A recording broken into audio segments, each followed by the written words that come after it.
شلونكم؟ كل شيء ماكو والله. انا بيناتني وبين الدكتور وحكيت ويا يونس وكل شيء اوكي. انا بس نفكر هسه بالتمرين وجايين نشرب شاي.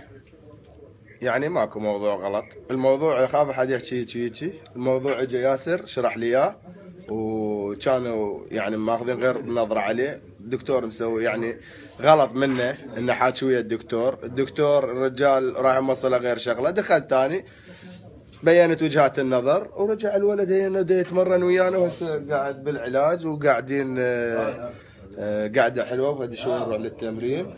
وبالنسبه للمغتربين لا حد يسمع، المغتربين قاعدين حالهم حال اي لاعب عراقي، وهذا واحد منهم اجى بزوده واخذ مكانه بالمنتخب العراقي، لا بواسطه ولا بهذا، صحيح ولا لا؟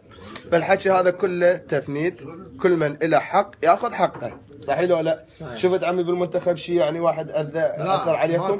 ماكو شيء، هو اهم شيء احنا نريدكم ويانا، لان احنا نريد نساعد المنتخب، نساعد هسه باكر للعبه وللتصفيات مع كاس العالم، يعني احنا كلنا فريق واحد.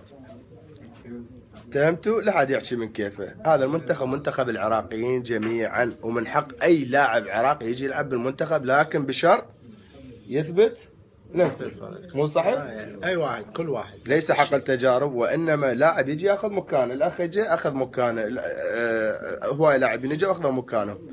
فنقول لكم لا حد يطلع حكي زايد، لان المنتخب ماشي في تصفيات، وهو حلم العراقيين الوصول الكاس العالم، كاس العالم، حتى ياسر عرفه.